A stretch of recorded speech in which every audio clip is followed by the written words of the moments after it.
You're very welcome to the Woman to Woman show here on Confident Women Ireland's YouTube channel with me, Roisin the Cleric. Young people need help in getting off to a good start with their career choices and journey. Young people need to think for themselves and to make their own career decisions.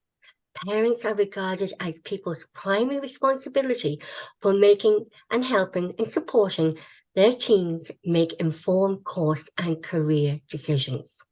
Schools do what they can, but there's a big gap. Parents are also the primary influences of their children's career development, decision making. These can be both positive and a negative experience for both parents and students, especially for students transitioning in the fifth and sixth year of their career choices. My guest today is Anne Mangan, who is one of Ireland's top career development practitioners. Anne holds a master's in clinical education and diplomas in life and career coaching and postgraduate certificate in career development from Ireland's prestigious Life Coach Institute based in Dublin with the ILI, Ireland's Life Coach Institute. Anne helps young people get off to a great start by their career journey. Anne says she believes students must be empowered to make informed decisions that parents play an important role in supporting them through this transition. Anne is also an advocate and a keen interest in young entrepreneurs and students who drop out of school due to extenuating circumstances but now wish to progress their formal education. Anne knows her way around Anne knows her way around the higher education and is familiar with further education and apprenticeships. And you are so very, very welcome to the Woman to Woman show here on Confident Women Ireland's YouTube channel. Thanks, Roisin. And you must be many parents' guardian angel, especially when it comes to fifth and sixth year. You know, whose children are, planning and thinking about their future and they're filling out their CEO forms, or students with an entrepreneur mindset and pathway. But we're going to talk about the entrepreneur mindset and pathway later on. You know your way around the higher educational system. You're familiar with apprenticeships. But first, can you tell us how you support? But first, can you tell us your role as a career development practitioner and coach? Okay, well, I suppose my main job is working with school leavers, helping them to make informed course and career decisions. So what that looks like is really primarily working with fifth and sixth years, because at that stage, particularly sixth years, they have this big decision that they've got to make.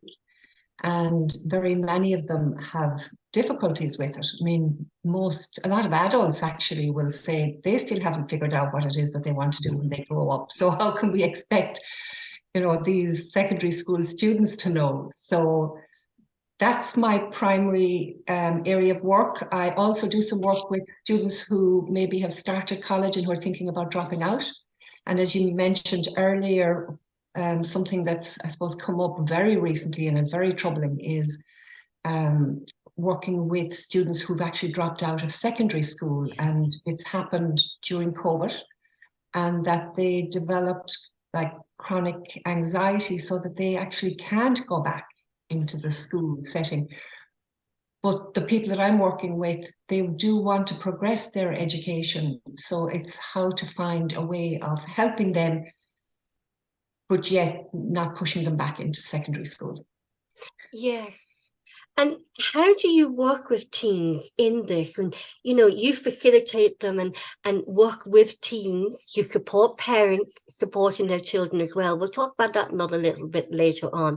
But how do you work with the teenagers, specifically, as we said, in fifth year and sixth year, when they're thinking about their career choice? Because it's a massive, massive, big decision for young teenagers. Well, it is from the point of view of it's just easily to get knocked off at that particular stage. Yeah. So I find that working one-to-one is really time and cost efficient for everybody. So it's working one-to-one either online or face-to-face if they're living somewhere in the Louth, Drogheda area. Yeah, and it's about holding their hand because this is their very first, I suppose, time that they're heading off on this career journey. So they're novices. So it's about holding their hand. So it's a bit like, when you're learning how to drive, nobody says, just try it out. Just hop into the car and figure out where it is when you're You're going. all over the place. Absolutely. Jump So starting. yeah, so it's the same thing. So with anything new that we're doing, regardless of our age, we're novices. And it makes a Yes. massive difference if somebody who's done it before can actually hold their hand and give them guidelines and observe them doing stuff and giving them feedback. And it's very quick, that movement then from not knowing to knowing, Mm-hmm. from not having a clue as to what it is that you want to put in your CAO to having your list of up to 10 courses that are all based on your interests and that you've researched well and that includes your plan B. So it's a kind of a nicely contained package in Mm-hmm. that sense. So when a student phones you up, and as you said, you work face to face, so you also work online as well. The power of Zoom. We can work Yeah. anywhere now. So when they first come to you, what would be the first sort of steps and processes that you would sort of sit down with the teenager?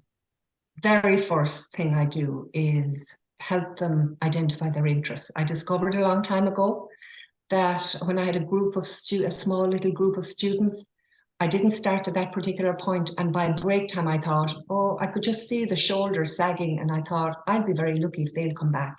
So that was a bit of a learning for me. So after that, very first thing we do is help identify their interests, and then everything actually flows from there. So from there, then it's a bit of exploration. So, for example, so somebody could be interested in maybe 5 or 6 different areas, like could be kind of interested in business or in teaching and psychology and horticulture and like really diverse areas. So rather than zooming in on the area that I might think is more important or stronger interest to them, I help them explore all those areas, and very quickly they start to rule stuff out. So the ruling out process then means that you've got certain areas ruled in, and that makes the search for courses much more manageable. Yes. So the search then moves into looking at courses, really begin to looking at the content of courses, because that's one of the biggest reasons why students drop out of college is that the course wasn't what they expected. Yes. So that really helps students, because when they're looking at it and they're thinking, oh, there's a load of maths in that. I didn't know that to become an engineer, had so much maths. So that straight away may very well put them off, and probably rightly so. You know, they might have a choice to make at that point. Will I get help with the maths? Maybe I don't hate maths that much, but am I willing to have maths built into a whole load of my modules? So that's an important piece of it. And really you very quickly move to the stage of coming up with your list. Now the parents do play an important part here as well. So that before we actually start, I need to talk to the parent in terms of what, in a way, it's more about what's the parameters that they can deal with, I suppose, financially.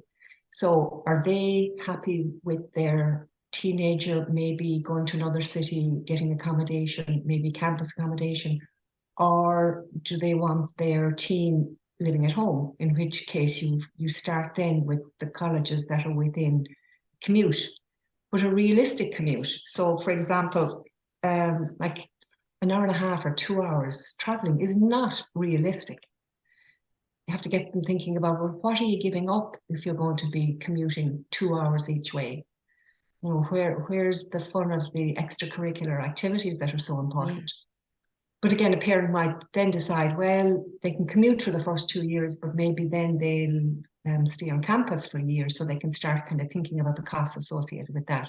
So that's an important part where the parents come in even before we start. So you have a clear canvas of really the parents' expectations, the Yes, parents' financial resources, and exactly. what the parents, can do and can afford. And sometimes the parents' expectations academically and career-wise may be completely different from the student as well. Yeah, absolutely. Yeah. And again, I learned the hard way. I had a student who thought that there was no problem financially for her to go abroad to study medicine, when the reality was very different. So, yeah, you have to. So the parents have to come in at that early stage, and really, what that does is it sets up a discussion Yeah. between the parent and the teen, one that they mightn't even have thought about having. But I suppose, and why that's important as well, that again, one of the reasons why students can drop out of college is finance. So, you Yes. have realistic expectations about what the actual costs of going to college are. Funny you say that because I was on the phone to the bank because I was having trouble getting on my online banking a couple of weeks ago. And I was on for hours and hours and different customer service reps. And at the end of it, I says, "Oh my God, what college degree do you have? Because you are excellent at customer service, customer relations, and PR for the bank." She said, "I had to drop out of college because I couldn't afford to go on." And I thought, well, I said, "You certainly have a career in customer service and PR and customer relations, because her whole attitude of approach, her whole language, and her just sense of wanting to help and find solutions." And she said, "Thank you. I never thought about that." Yeah, yeah. So Wasn't that yeah, lovely? yeah. So But no, a lot of people do. And yeah, people often, so while we're all very aware of the dropout rates in first year, for example, or even yes, as the years go by, people aren't aware of the huge percentage of students who continue on courses that yeah, they maybe hate because they know they can't afford to start again. yes. So finance is important. It's important. And usually a lot of children just go to college because it is their parents' expectations Yeah. or the social and community expectations. Yes. And really they're just going to be socially acceptable. Oh, I've got to college, I'm in college. And really they don't really know what they want out of life. No, and that transition from secondary school into higher education is challenging for all students. So I can't imagine what it's like for somebody who doesn't really want to be there. I think Yeah, their chances of survival are low. yeah. So, when the teams come to you, you said you walk out with a list of courses, and so how then would they come with a list of courses? This is what the school said, this is the list of courses. And as we said in the intro, schools and parents do their best. That's all any parent can do, is we do our best. But there is a gap of really, you're a coach, you have really huge experience in the area of career development as a career practitioner and a coach. How do you tease out the really important answers to your questions about where the team's interests are, instead of just ticking the box up for courses?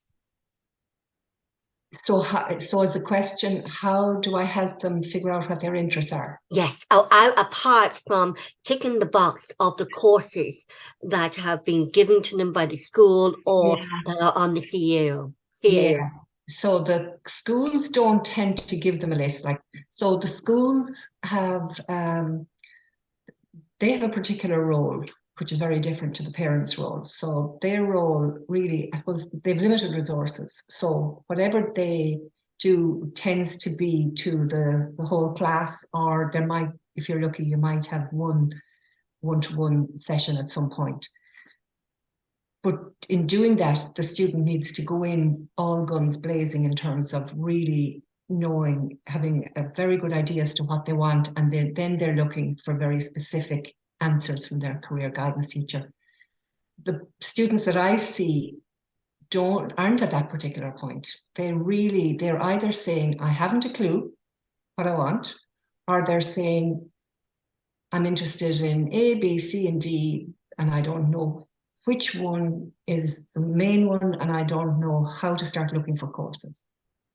So, you know, when we're taught, when we are part of a class and we're provided with information, unless it's really relevant to us at that particular time, it just goes over our heads. Yeah.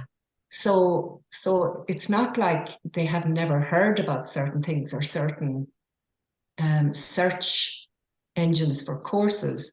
They may say, "Oh, I think I heard about that somewhere," but that's that's not the same as actually being really familiar with it.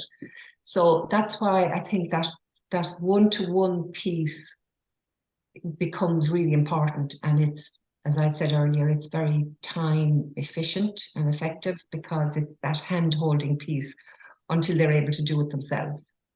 And also, it's understanding what the course entails and the different modules involved in the course Absolutely. content as well. Exactly. And actually, what's, I suppose, good thing is that the colleges, just over the last year or two, are starting to provide that level of information. Yeah. So prior to this, you might only have one college that does it. Now, almost all of them are providing that level of information, but the students often don't know that. They don't know that they can access that kind of information, or that they should access it, or how to access it. So very often they're just going with the names of a course and maybe doing a tiny piece of research and thinking, oh, that sounds nice. But really, I mean, otherwise, no idea. I suppose an area of concern would be if a student decides that they're going to go down like a vocational route, so like to be a teacher or a nurse or a doctor or any of the healthcare professions, it's unlikely they've had any opportunity to gain experience. And to be honest, you do not know how you feel about something until you try it. Yes. Now, I'm saying that the dropout rates in education and in healthcare are very low in comparison to other areas. Really? Yeah, very low. Yeah. Wow. So what's that telling you? I guess it's not backing up what I've just said already, but I think that maybe people who have gone down that route find it hard to come back from it. Right. Or they're willing to kind of see the bad bit through and continue, and maybe because of the opportunity for making friends on those kind of courses where you've got smaller numbers can make all the difference in the world.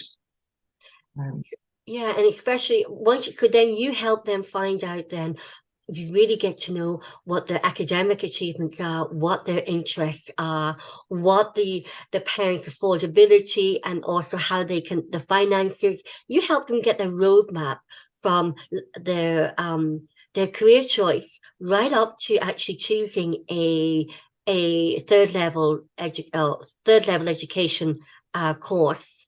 Correct. And then you help them then discover, okay, what are the modules in this course? Is this course living up to your expectation? True.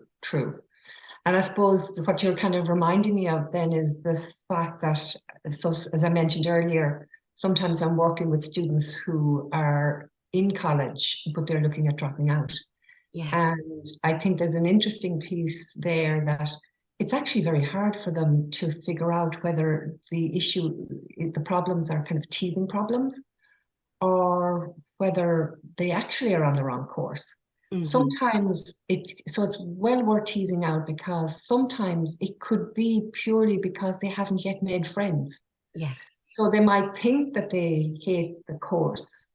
Maybe they're struggling with parts of it, as everybody will, but maybe if they had friends, it would make a big difference. So again, or sometimes they need to be able to think about what they want in the future, what they might want in the future, and how this might actually help them get there. Yes. So yeah, it's not straightforward. It's not. Especially when if you're a parent and you're going, okay, they're studying hard for the leaving cert, they're coming in, they're rolling their eyes up you, they're not talking to you, and they don't want to talk to you. They're typical teenagers. They're stressed out with studying and getting the points in itself, getting the points for the course. So my next, from your experience, and how do you help teenagers find their place in the world through their career choices? How do you sort of be that in between their parents and the teens and their choice? Because it's a very intimate conversation, I would imagine, between you and the parents and you and the teenager. How do you help them find their place? Okay, well, I think maybe there's two parts to that Yeah. question. Maybe the finding our place in the world is there are a number of different places over the years. So I think it varies, it changes as time goes on. So on that, and I think this is something, a trap that maybe students and parents can fall into, is thinking too far down the track, thinking about, oh, there are no jobs in that area, or I can't see you earn a living in a particular area. So, and because the world is changing so fast, there isn't much point in kind of going there. You're better off to think about this next piece as this is your training ground for the next phase that comes after that, which is the world of work. And okay, so maybe the parent thinks studying history, like, how are you going to get a job out of that? But in fact, all higher education courses now have built in this, they realize how important it is that their graduates are employable, regardless of what they studied. So there's what they call, it's got a couple of different names, employability skills or transferable skills. For example, that they're able to, so all graduates would be expected now to be able to manage a project, to be able to work as part of a team, that they'd be able to present information, search for information, present it in a written way, summarize reports, all those kind of things. So they'll all come out with those type of skills. So then there was a second part to your question, if I can remember it right, bridging the gap between the parents' expectations almost. Yes, and the teenagers, Yeah. what they want to do, because I say that's a real conversation that teenagers and parents must have, and yet they don't go there. They just don't have that communication line open. It's just Now that's really tricky, and I think you have really cut to the core of things here. And I struggled initially with that piece because obviously it's so important that the teenager. So on one hand, it's so important that the teenager makes their own decisions, regardless of what their parent wants. It has to be their decision, like they're almost adults at this stage. Like at 18, you are regarded as an adult. So the parents' expectations, maybe I'll stand back a little bit and maybe try and come around this a little bit differently. I've been, for a long time, I've had this fascination with how young people find their place in the world. Yeah. And a fascination with, so I've been interviewing the 20-something-year-olds who are often now kind of pushing 30-year-olds. Really surprised at how often they spoke about a parent or both parents or even a teacher derailing them away from the area that they felt that they really wanted to pursue. Mm-hmm. And that's still really very much alive and kicking. And I think at the basis of it is we all want what's best for our young. I mean, parents have, like nobody else, have a massive vested interest in their children's future. So that's a given, that they absolutely, definitely want the best. But I think when we're talking about that we want our children to be happy and successful, I don't think we know enough about those things. So I did a little bit of reading about it, and I suppose the kind of key features around happiness and success they're not the same thing at all. No. And happiness is a feeling, like it's a feeling of joy or contentment or fulfillment or satisfaction. Now, how can somebody external give you those feelings?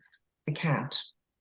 When it comes to success, people see success very differently. So some people, it's about making a lot of money. For more people, it's about power. For others, it's about having a job that you are getting fulfillment in, or it could be that your job is aligned with your own values. Yes. So again, only the person themselves know that. So really, parents and teachers do not know what's best for their children.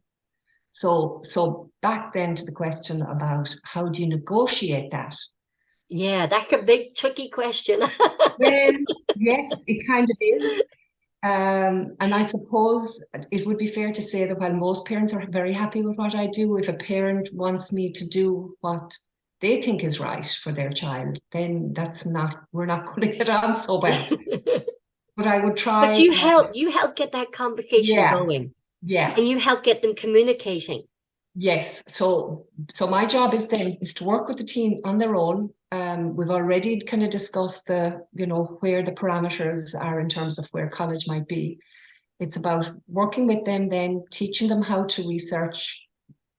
I'm there helping them look at assumptions or looking at way up the information. And then by the end of the third session, we're usually then in a position to invite the parent to join us. Now, probably, I'm sure there's communication in the meantime for certain. But my job then at that stage is to just do a summary as to where we're at. And that's an opportunity for the parent then to say, oh, well, I thought that there was no money in that area or no work in that area or whatever. So it might be about providing information. So say one example, a lot of parents in the past might have thought, maybe put their teenager off of doing something in the design area, like graphic design or animation or a whole load of other areas. So what was regarded as you won't earn a living, I mean, has become really prominent, and people have fantastic careers in this particular area, and they're spread across a whole load of industries. So it's really trying to help parents realize that the world of work is changing very dramatically, and also that at this stage, what is actually most important is that the students are studying something that really interests them. And I Yes. heard the head of a department say recently that she wouldn't care if they were studying tiddlywinks. If that's what they were interested in, they'll find their niche Yeah. within it. And all any parent wants is their children to be happy and Absolutely. fulfilled. And fulfilled and And, excited about what yeah. they're doing. Yeah, And success means different things to different people. exactly. You Yeah. know, and I think any parent, I would say, they might think their child wants to be an engineer, and really they want to be a landscape gardener out in the fresh air. You Exactly. know, they might want to be an interior designer, they want to be a graphic designer. So, and it gets that conversation going between parent Yeah. and child. And really, at the end of the day, coming to you really does save years of going down the wrong career path and spending an awful lot of money. So you are just a real prime investment coming to you.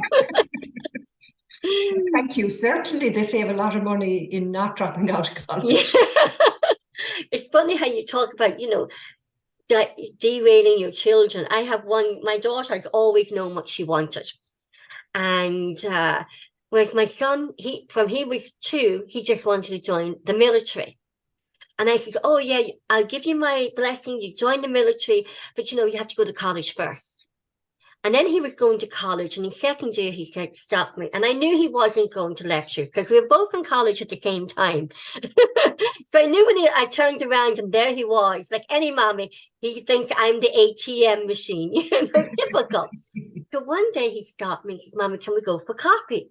And I looked and I go, you want to have coffee with your mommy in college, in, the campus? I said, delighted. I said, yeah, let's do it. So then we sat down and we were sitting there, and I said, okay, he's probably going to tell me that, him and a girl are going to be parents or something like that.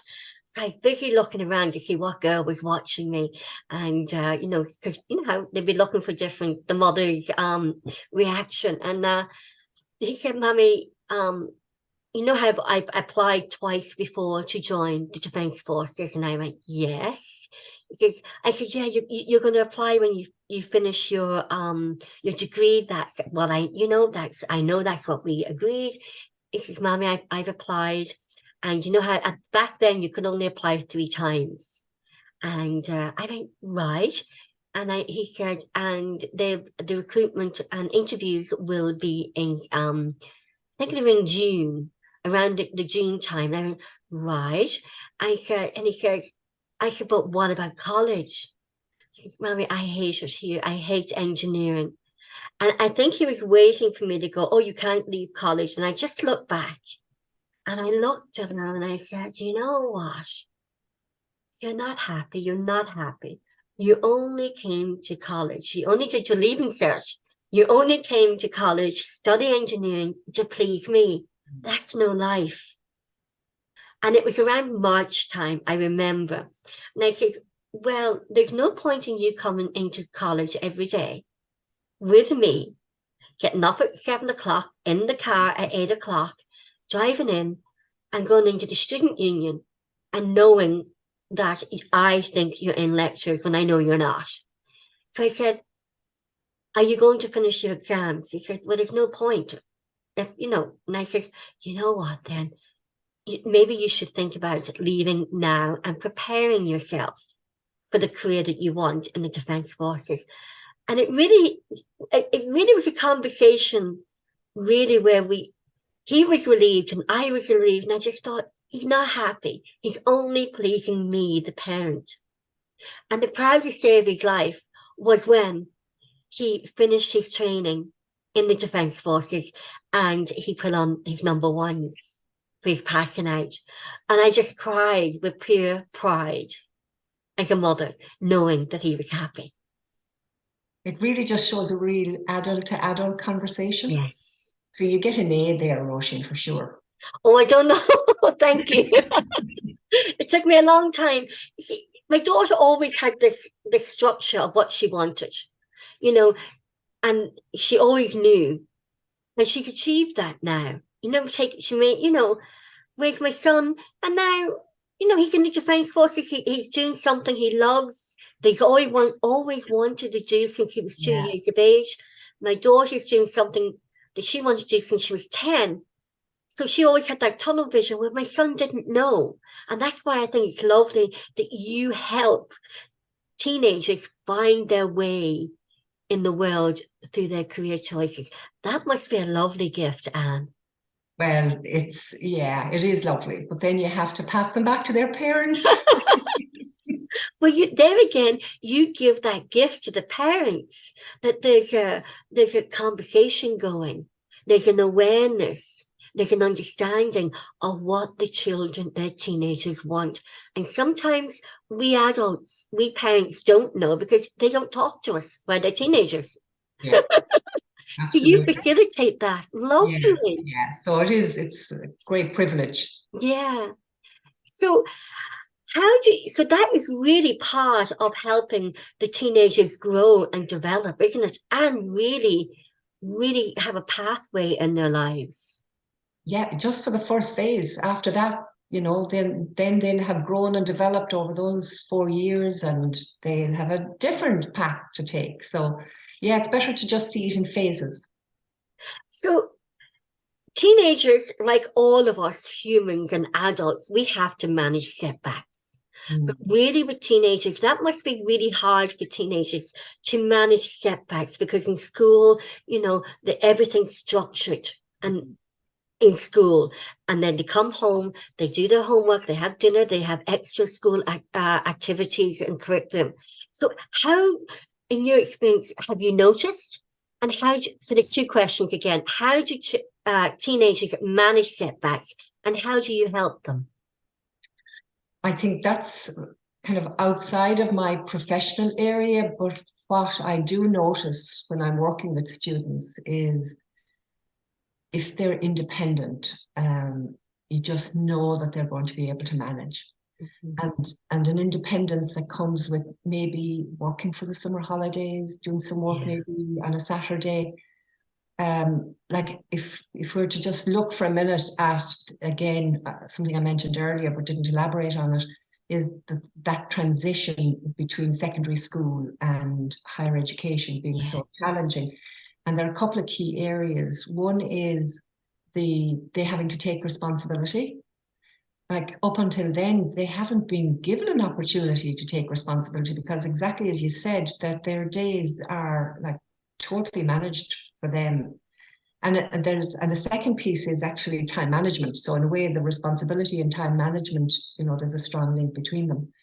And a third area was finances, and I forget commute. The commute Yes. actually was a big issue as well. So And getting up in the morning.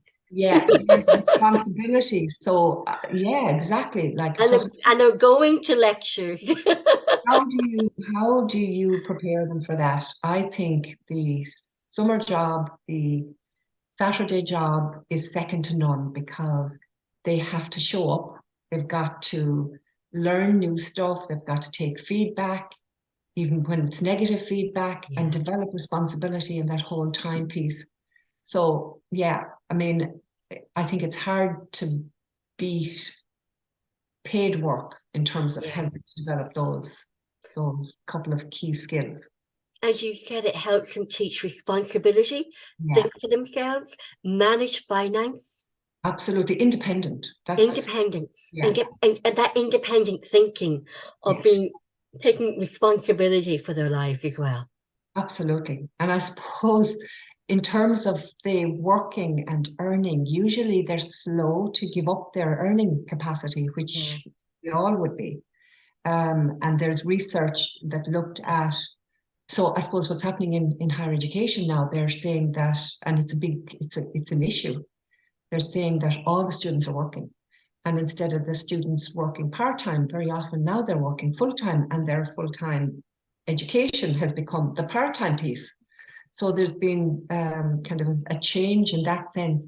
But research that I was looking at recently was really saying that max 10 hours a week of doing paid work. After that, it tends to seriously interfere with study, with assignments, etc. So really, you're talking about maybe a Saturday. Yeah. Um, And so students need that. They do. They need yeah, that paid work to help finance their way through college. Because you just can't expect the bank of possibly, mommy and daddy. absolutely. And it teaches that responsibility and appreciating and a bit of Yeah, gratitude for how hard money is earned. absolutely. And learn a whole load of skills, like if it could be customer service skills, whatever it is. Really important.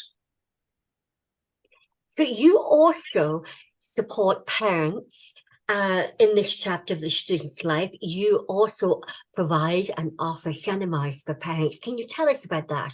That's really interesting. The seminars, well, I suppose they came out of, so they're not, I provide those free to parents, either They're free, through right? through webinars. Well, it was webinars over through COVID. More recently, it's locally in the library, so in Drogheda, Dundalk, RD. And it's really to help parents understand the strong influence that they have on their children's career development. So it's really what we've been kind of talking about so far. But going through the pitfalls with them. And one of them is, as we've just mentioned as well, the idea that parent knows best. So we knock that one on the head. We look at other assumptions that people make because things have changed very dramatically. But it could be things like we could have an assumption in our head that traditional universities are better than the institutes of technology, which are now technological universities. So what that could mean is that the parent, maybe the teenager thinks, oh, I'd like to go to the local technological university, and it fits with my style of learning, and I'll be out doing work experience, etc. But maybe the parent thinks, oh no, they're second class colleges. You need to be going to the UCD or the Trinity. So it's dispelling those kind of myths. Yes. Myths about CAO, about courses, about like again, it's surprising, somebody might think, and the idea gets kind of firmed up in the mind that if you get 500 points, you shouldn't be doing a 400-point course. Whereas you should, because the points aren't to do with quality, they're to do with supply and demand. So we're knocking a lot of those things on the head. And I think that parents' beliefs and values that also get handed down to their teenager have a big effect on the choices that students make. So it's around that piece. And then when they go off to college, they flap their wings and they discover, that they know. are independent, they're independent thinking. And, and I always think too, there's a two-way street between parenting and listening to what your children want. What, and also what, and I think that's a really good communication because parents do know what their children's interests are, what their skills are. And sometimes it's as you said, and what you do is you like join them together and you list out, this world, you're very good at this. This is you, but you've an interest in this. And here's a course that will really suit your personality, because we all have different personality types that suit different careers as well. Yeah. And yeah. interests. And when you think you also have a really, really how much interest, and you're an advocate for young entrepreneurs. Tell us about that. This has been an interest of mine for a long time, and I suppose we do have a young entrepreneur in our house. He's now in his mid-20s, so I suppose he's not that young. Given that he was the youngest of four, I could see differences at a very early stage. But I think the crux comes for parents of young entrepreneurs when they realize that some, not all, some are big into their education and they like the academic side. But I think there's quite a few of them who have no interest in school. Yeah. And the day can come when they actually either reach from school or just decide that they don't want to go anymore. And that can cause a massive dilemma for parents. So for me, when that did happen, and I was really upset about it, I had to stand back and think before I did anything about it. And what I realized was the penny dropped in terms of realizing that actually he was different and that he was a young entrepreneur and that he learned in a different way. So Yes. school was never something that interested him. In fact, he always said he did nothing. He learned nothing in school. But yet he's a brilliant learner when it comes to learning about the stuff that he's interested in. So it was a bit of a challenge for me, I have to say, being in higher education, valuing formal education, but I thought that I really did value informal education as well. But I was challenged, I have to admit. Yeah. But going with him, listening to him, I suppose treating him as an adult and not trying to impose my will on him, just made a huge difference. And They're going to do it anyway. yeah. they can, and I think it's just really, it's about parents letting go and allowing children to make their own mistakes in life. Absolutely. Of their own choices. Yeah. And decisions. Yeah. And, the letting go is hard. Yeah. And not wrapping them up with cotton wool. For certain. Yeah. Because actually I read there recently, again, to a psychologist talking about I suppose the most challenging, what he spoke about was that for parents of teenagers, the most challenging piece is that letting go. Yeah. And that it was while we know what's right for our teenager, we also have that strong feeling within ourselves as to what's right for us. And we don't want them to go. We don't want them to move on. We want to hang on to them. So we have to be unselfish. We have to be. And when we're being unselfish, we're giving our children their wings. Absolutely. And to be honest, Fly the nest. we are helping to create a different type of relationship with our children, and of one that will be enduring in that kind of adult to adult way, so that we're going to hear the stories, be they positive or negative. But I think if we shut down and we try to impose our own will on them, it's unlikely that they're going to listen to us, but they won't share information with us either. And I think that's a shame. And it's always about that relationship between parents and children. Yeah, absolutely. And keeping that. But that's more precious than fighting over, you have to do, I want you to do this course, Absolutely. I want you to do that course. Yeah, because those things are about ourselves, not about them. Yeah. When you think about the entrepreneurs, young entrepreneurs, this is where apprenticeships are very valuable. Yeah, the apprenticeship and the entrepreneur thing are quite different, but actually they can combine well. Yes. Yeah, absolutely. In fact, I was talking to somebody who runs a program on entrepreneurship, and she was saying that some might do a couple of years of entrepreneurship and then go and do a trade. So then they have a great mix. So yes, you're right. Because so there's all sorts of mixing and matching. Yeah. They could start up their own business from from an apprenticeship that they did, because we certainly do need tradesmen and women in the world, because we cannot function as a society without tradesmen and women. Yeah. You know, and that keeps the local economy going. Then if you keep the local economies going, it keeps the national economy going. Absolutely. And it employs people. Yeah. And then it's our entrepreneurs and our local shops and our high streets and surrounding streets, they're the DNA of our towns, villages, and cities and counties in Ireland. For sure. Absolutely. So it's wonderful to see it.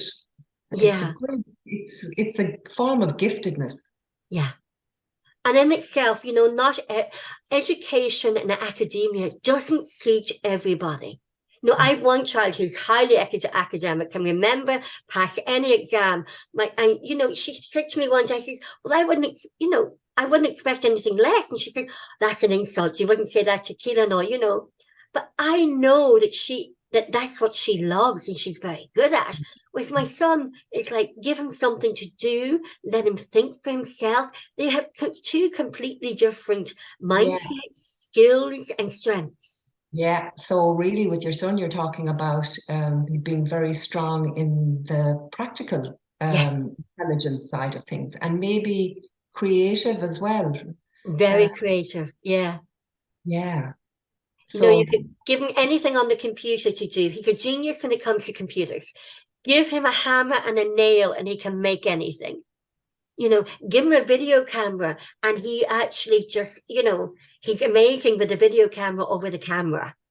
And he's very creative. And this is what different, you know, a lot of people go, you can have two children and they have completely different skill sets. 100%. Absolutely. Yeah. That's what makes it really interesting, but also challenging. Yeah. And I have loved speaking to you. And I really do hope you'll be a regular on Confident Women Ireland YouTube channel, and also talking about many different issues, from career guidance, from even resilience and entrepreneurship, because you have a gift in that. So, and it's about now, isn't it, Anne? It is about really letting our children go out and discover who they are, what their own strengths are, what their own abilities, and most of all, what their own potential is. And watching them go. I mean, fabulous to watch it. Like, things are so challenging out there. The world of work has just changed so much. They really have to embrace themselves.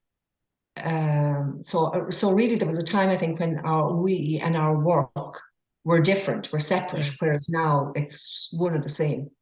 So in a way, everyone has to be an entrepreneur. We do. When you Yeah. think running a house is like being an entrepreneur, Yeah. they've got different departments in running the house, from the finances to the maintenance, you know, to the interior design. Exactly. Yeah. Yeah. So even mothers, stay-at-home mothers are entrepreneurs, you know. Yeah. Yeah. So, I think coming to you, Anne, and speaking to you, you really do help young people really see the potential to find their place in the world and to find their potential to see and discover what their strengths are. Yeah. Well, that's what I hope to do. Yeah. And I think that's amazing. And that's a gift that you're giving every child. And I think the word potential, when I see the word potential, I think, wow, there's so much potential in the word potential. It's like, wow, there's an open canvas. And it's potential, to me, is one of the most undervalued words within our dictionary. Yeah. Quite true. And I suppose there's the other side of that, because there are lots of snakes in the grass. Mm. I think that it's good to know what they are and where they are, rather than coming a cropper. Yes, Because I suppose earlier on you mentioned something about, students studying so hard, and they generally do, do.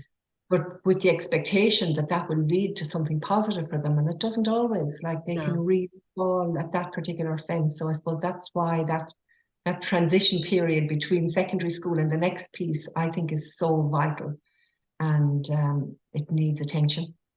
So, Anne, if we have any parents listening to this interview, what advice would you have them if their children are really going into fifth and sixth year, or already in fifth and sixth year? Well, I think start the process early, because I see a lot of sixth-year students who are in the throes of study and doing mocks, and this big piece is sitting in their heads, um, really driving them crazy. So very often they're quite stressed and anxious. Now, they only admit that after we've done our work, but it really adds to their overall stress. And I think that mental health is such a big problem here in Ireland now. We don't need to be adding to their Yeah. stress and their anxiety. So getting this sorted early, because it doesn't take long. It only, like, within about 4 weeks, they could have the bulk of the work done. So definitely sooner rather than later. Later. And to any teenagers listening to you? Yeah, don't just sit there doing nothing. Take action. Look for help. I think that's probably one of the key things. Very often we do not look for help. So if your parent offers you an opportunity to see somebody who can help you, then take it. Why just sit on the fire and Yeah. and not know which way to jump? And make some decision.